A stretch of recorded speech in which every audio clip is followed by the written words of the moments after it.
Ron Lemming Jr. and his father were out hunting for elk just outside Cody, Wyoming. After 4 days of no luck, they decided to ride on horseback further into the wilderness in hope of tracking down an elusive elk. They had missed 2 bulls and were determined not to leave their expedition empty-handed. They saddled up and rode 2 miles from their camp. They tied their horses up and continued on foot for a quarter of a mile further. Carrying their bows and arrows, the 2 men found the perfect spot. There was nothing quite like it, father and son hunting together, and hunting with a bow added to the excitement of the hunt. Ron Jr. crouched down uphill from his father. He began calling for the elk. Blowing through the bull or stag collar every so often, his father waited patiently, concealing in the undergrowth 40 yards downhill. Very soon after calling, a male elk walked into view. He was splendid, his spectacular antlers standing tall on his head, his brown fur glistening in the morning sunshine. This male was clearly eager to find the female he had heard calling. Raising his head skywards, he sniffed the air. He rubbed his antlers on a nearby tree, but he was partially obscured from view. Ron's dad couldn't get a clean shot. They needed to be patient. They needed to entice the elk closer. Ron was willing him to step into a better position. So they waited some more. Each minute that passed, the impressive elk moved closer. He just needed to adjust his position slightly so that his entire body was in Ron Sr.'s scope. As he watched from a short distance, Ron Jr. heard a noise behind him. He glanced around, but there was nothing there. He had heard the snap of a twig, a distinctive sound, but nothing emerged from the undergrowth. Unfazed, he turned his attention back to his father and the elk they were bringing in. But the 2 men weren't the only hunters out that day. Little did they know that they too were being stalked. The hunters had become the hunted. Moments later, the majestic elk raised its nostrils skywards once more, let out an alarm call, and bolted. Ron couldn't understand why the animal had become spooked. They had made sure they were downwind from the spot, and neither of them had made a sound. But there was something the elk knew that they didn't. Something was on the prowl. As he was still pondering the elk's decision to flee, Ron suddenly heard a rustling behind him. He looked around once more. There, standing 15 feet away, was a grizzly bear. Their eyes locked. Ron had encountered bears before. He slowly stood up and waved his arms above his head. But this grizzly wasn't intimidated. It had been drawn to the elk call. It had been on the hunt. And now it saw Ron as easy prey. It was male, 11 years old, and weighing in at 600 pounds or 270 kilograms. This was his territory. This was his domain. Ron saw the ears pinned back against his head before he charged. The bear covered the ground between them in less than 2 seconds, but Ron's mind was racing. He considered shooting at the bear, but he didn't have the time to raise his bow, let alone load an arrow. Instead, Ron turned and ran. He sprinted down the hill at full speed, tearing through the undergrowth back towards his father, but he never made it. He saw something bright yellow fly past his leg, and in a few seconds, with a single swipe of the bear's paw, Ron flew through the air. He landed on the ground with a heavy thud, and the bear pounced onto him. As the huge animal pinned Ron to the ground, Ron focused on protecting his head and neck. He had to keep the bear from biting his jugular or from crushing his skull. He could feel blood.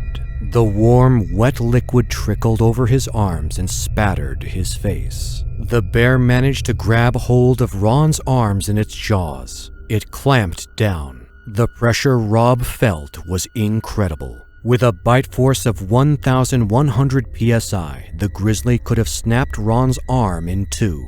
But Ron wasn't giving up. He tried desperately to free his arm. He hit the bear on the snout again and again. In all the commotion, he saw a mix between brown fur and blue sky as the attack continued. Somehow, Ron managed to get to his feet. He managed to find the strength within him to free his arm and stand up.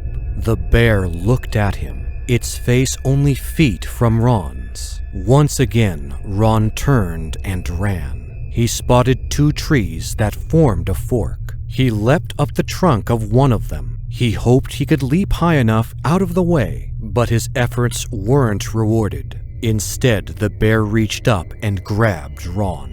It pinned the young man against the tree, almost crushing him with the force. Then it tried to peel him back, trying to get Ron onto the ground again to finish him off. Ron clung to the tree. He knew if he let go, he'd be finished. But then he heard his father. He heard him shouting at the bear, whacking it on its back with his bow. The bear turned around, its attention now fixed on Ron Sr. Its jowls were covered in saliva and tainted with blood. Its eyes were trained on Ron's dad. Blood trickled from its neck, pooling on the ground. Ron Sr. was ready for a fight, but it never came. The bear took off downhill away from the pair. They watched as the bear stumbled and fell to the ground. It was dead. Ron's dad had missed 2 elk during their hunt, but when his son needed it the most, he had made a clean shot. Keeping cool and calm in the face of danger, he had fired his bow at the charging bear. His arrow had expertly missed his son and landed in the bear's neck. It had severed the jugular and then continued through into the bear's chest cavity. The mighty beast had continued to fight despite bleeding out. Moments later, Ron went into shock. His father built a fire and lay his son down. Ron felt dizzy and nauseous. It had been a traumatic incident, and it could so easily have resulted in his death. Ron Sr. walked back to fetch the horses. When he arrived back at the attack site, his son was too badly injured to climb onto the horse and hold on. The bear had torn the muscle from his right arm. The lacerations were so deep that bone could be seen, and his left had been severed to the nerve. He couldn't use the hand to grip the reins. Instead, the 2 of them walked the horses back to the campsite, and Ron drove his son to the hospital in Cody. Ron was lucky to be alive. His wounds were cleaned up and stitched, and he was pumped full of antibiotics to stave off any infection. His father returned to the site of the attack the following day with wildlife, game, and fish officers. They identified the bear as one that had been considered a nuisance before. He had been trapped and relocated and hadn't been a problem since. Until now. The bear had likely been attracted to the area by the elk caller. He was probably on the hunt and was expecting to find elk, not Ron. On October 3, 2011, whilst Richard and Angela Moyer slept peacefully in their bed in their Pennsylvania home, a predator lurked nearby. Situated in the Oliver Township, a rural community in Perry County, bears were not uncommon in the area. But this time, something unexpected happened, and it caught everyone off guard. At 3 a.m., Richard's alarm clock sounded. He woke up, got dressed, and went downstairs. His day always started that early as he got ready for work. His dog, Brindy, wagged her tail as she greeted him. Richard turned on the downstairs lights and opened the back door to let Brindy out. She scampered outside whilst he made coffee. Rather than sniffing the ground, relieving herself and investigating the boundaries, she sniffed the air and shot off into the darkness. This was out of character for her, and Richard wondered what scent she caught hold of. Richard and Angela's home was surrounded by woodland. There was nothing to see at the bottom of the garden except for trees. An early morning mist filled the air. Visibility was poor. Richard whistled for Brindy to come back, but instead he heard growling. Brindy had clearly stumbled across something. It was something she didn't like, something deep within the shadows. The growl was a deep, guttural growl, a menacing sound that meant business. Richard strained his eyes, but he couldn't see anything. He grabbed a spotlight, stepped outside, and shone it down the garden. Through the mist, it highlighted the grassy lawn, the tall trees, and the darkness in between. He couldn't see anything, but he could still hear Brindy's warning growl. Then the dog began to bark, and before he knew it, Richard could see his dog illuminated by his spotlight running at full speed towards the house. Her ears were pinned down, her mouth open as she sprinted across the grass. In hot pursuit, less than a couple of yards behind her was a black bear. Richard hardly had any time to react. He scampered back to his house and in through the door, but before he could slam it shut, both the dog and the bear came crashing into the living room. What then ensued was utter chaos as the bear, feeling confined and cornered inside the house, began to attack Richard aggressively. It launched itself on top of him. It panted and growled as it mauled him. He could smell its breath. He could feel its sharp claws dig into his back, its powerful jaws clamp around his arm. He could feel the weight of the animal as it pinned him down to the floor. The commotion of the fight woke Angela, who was still sleeping in the bedroom. She ran down the stairs and was horrified by what she saw. A large female black bear straddling her husband, thrashing its head from side to side as it unleashed its power. When Angela appeared, the bear confronted her. It lunged forwards and bit her. It bit into her body again and again, clamping its jaws down around her spine, cracking her vertebrae. She let out a cry. As the bear attacked her, Brindy the dog leapt onto the bear, biting and growling, refusing to let go. She was a husky pit bull cross, so her bite was a significant one. The bear tried to shake her off. Richard managed to get to his feet. Blood trickled down the back of his head and soaked into his shirt.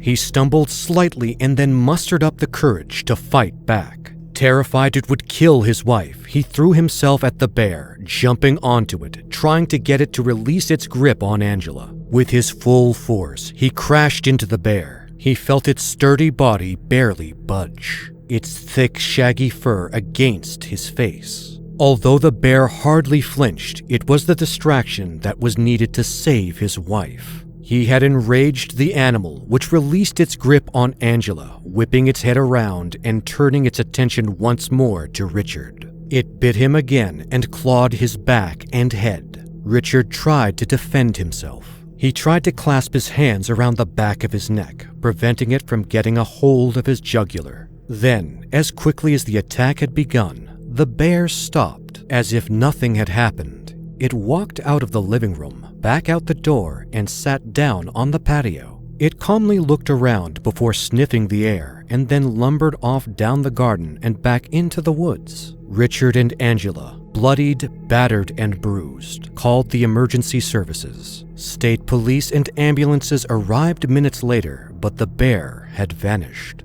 After an extensive search, wildlife officials gave up.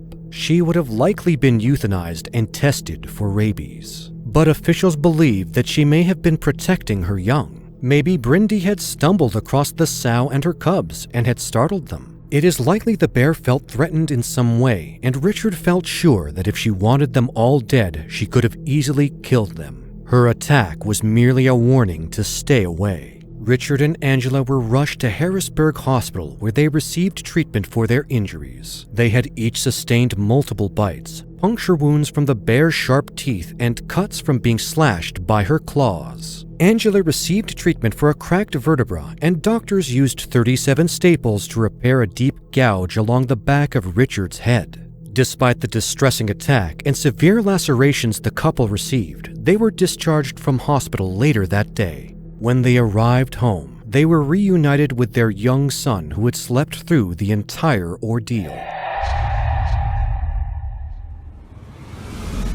At 30 years old, Joe Azugar needed a break from the city life. Working in Toronto, surrounded by traffic, the sounds of car horns, noise, and pollution, he decided to set up his own business. An online business with no ties to an office, no one to answer to. Just his dreams and his entrepreneurial spirit to guide him. And where better to do this than rural Canada, a remote wilderness just outside Cochrane. He bought a cabin, hooked it up for the internet, and was away with his new business, an internet entrepreneur. The surrounding countryside was beautiful. Joe couldn't have been happier with his choice in location. but that was soon to change. Being so remote certainly had its perks, but it also had its challenges, as Joe was about to find out. In May 2013, Joe woke and made breakfast. It was a lovely, fresh morning. He decided to eat on his porch. His faithful dog accompanied him and lay by his side. A German Shepherd, a companion, and a guard dog. His name was Ace. As Joe tucked into his breakfast, his dog lifted his head. His ears pricked, and then came a thud, a vibration on the wooden porch. Joe looked up and was stunned to see a 400-pound, 180-kilogram black bear prowling the decking. As soon as it saw Joe, it ran at him. This wasn't a mock charge. There wasn't time to react. No time to lie down and play dead.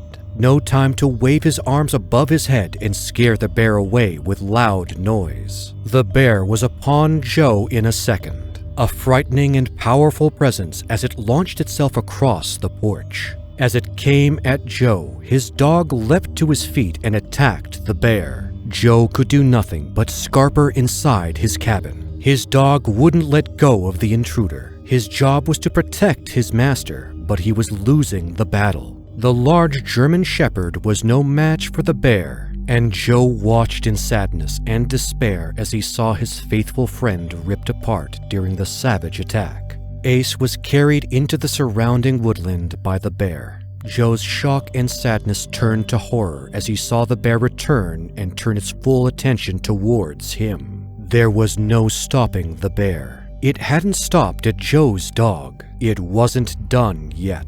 It was determined to finish what it had started. It ran at the cabin, pounding on the door, clawing at the windows and biting at the framework. It was as though the bear was possessed. Relentlessly, it pawed and clawed at the wooden cabin. Like a nightmare or a horror movie, the bear wouldn't let up.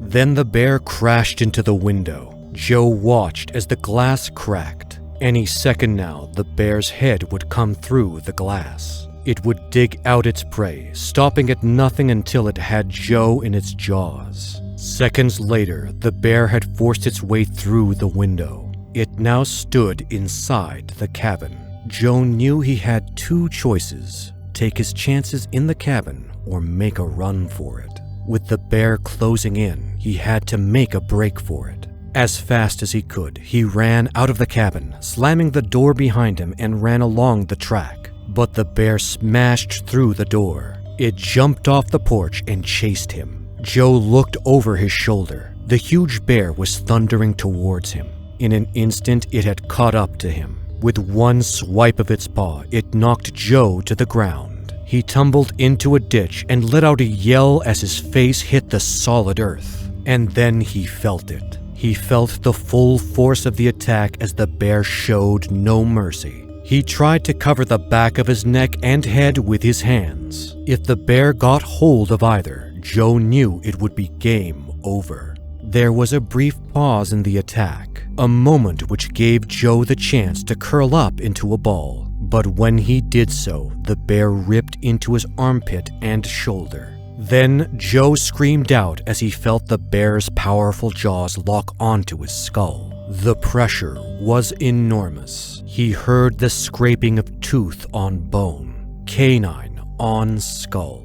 Then he felt his scalp ripped from his head. His skull was taking the full force of the attack. Joe continuously fought back. He kicked and thrashed around. He managed to get his thumb into the bear's eye. He pushed as hard as he could, trying to gouge the eyeball, trying to stop the frenzied attack. He could smell the animal's breath. It smelt stale and rotten. Not long after, Joe gave up. He feared that this was how he would be remembered. This is how his family was going to find him. But he didn't have the strength to fight anymore. The pain was indescribable. The terror was unimaginable. Joe screamed again. Then he heard something. He heard the sound of a car horn, the repeated beeping from a vehicle nearby. Two women were driving by Joe's cabin when they heard his cries. They spotted the bear. At first, they saw no sign of Joe as he was underneath the great animal. But then they realized what was happening.